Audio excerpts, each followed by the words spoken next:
Welcome everyone!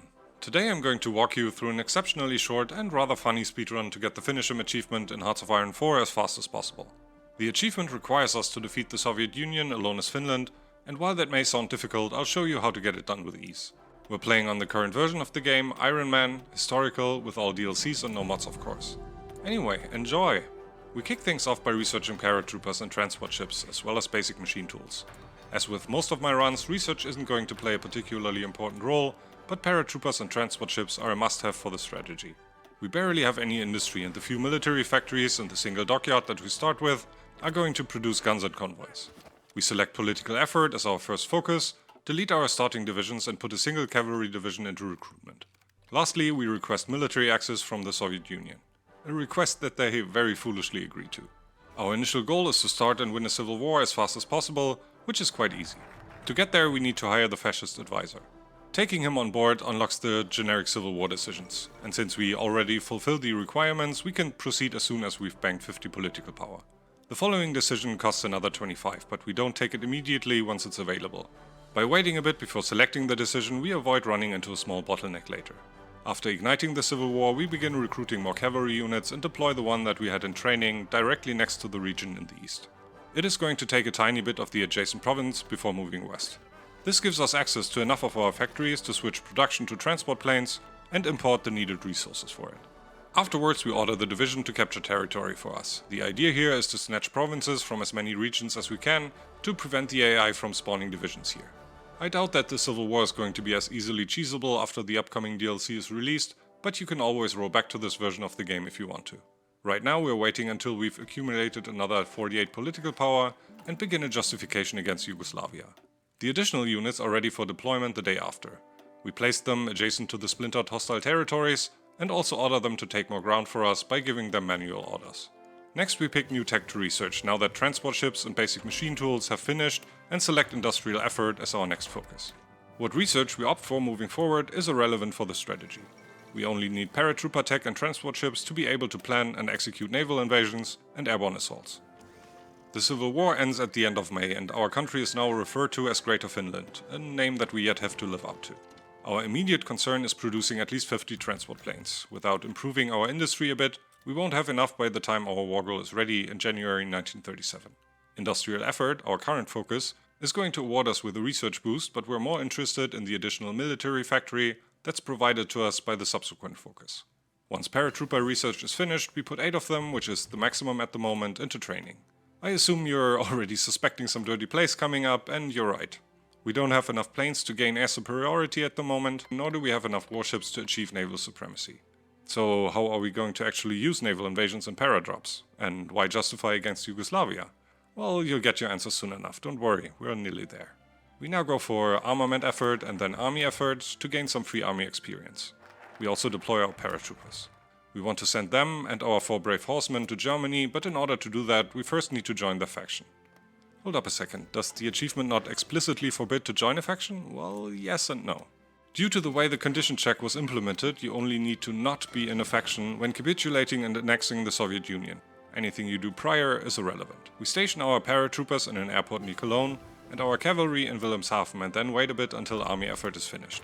We won't accumulate much, if any, army experience during the upcoming wars, but desperately need at least 5 for later, which is exactly the amount provided by the focus.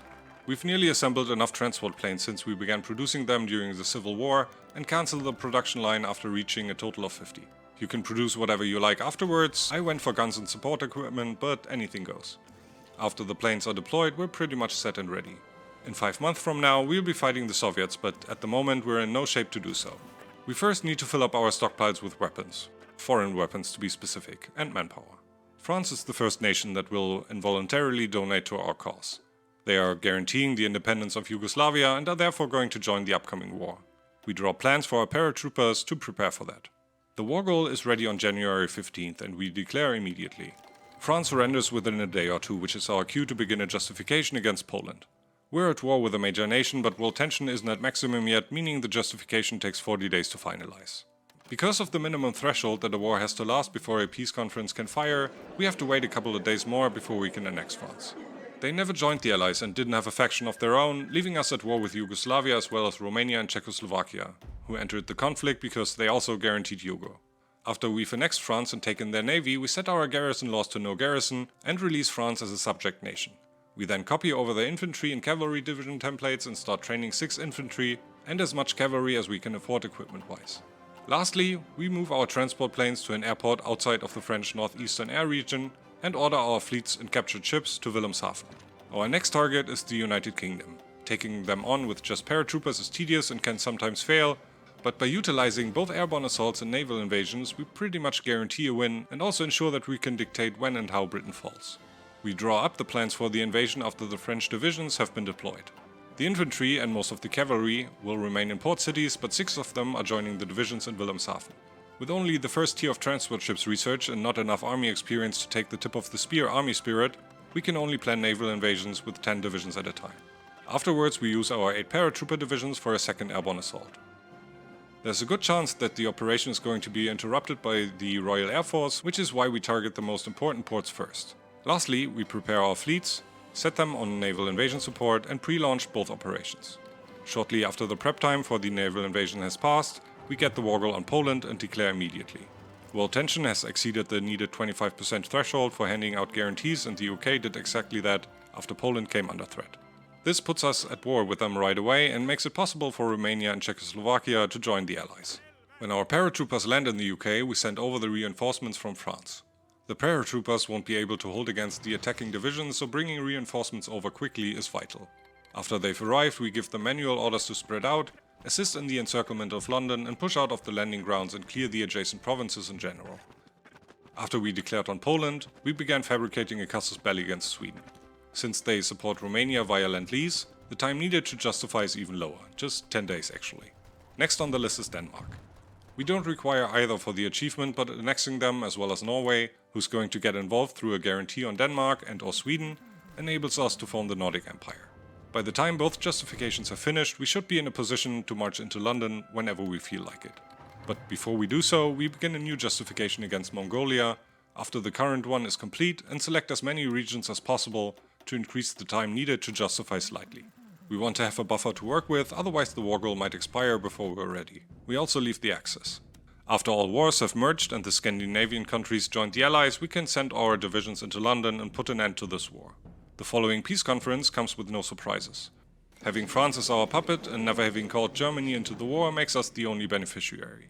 Since the United Kingdom was the only major nation on the opposing side of the war, all other nations capitulated as well once the UK surrendered. In turn, we can annex everything and take all fleets unconditionally. The preparations for our campaign against the Soviets are super simple. First step is creating a custom template, my beloved spam division, consisting of nothing but a battalion of cavalry. For the next few weeks, we're going to do nothing but pump out as many spam divisions as we can.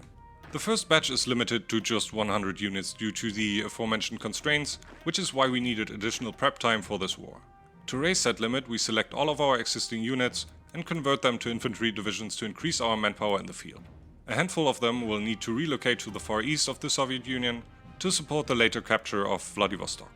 With Denmark, Norway and Sweden annexed, we can now take the decision to form the Nordic Empire, which turns all Scandinavian states into Finnish core states and increases our manpower pool amongst other things. The first stack of spam divisions is ready for deployment. We follow that up with another, much larger batch of over 200 units. We still have military access to the territory of the Soviet Union and use it to now paint garrison orders across their territory.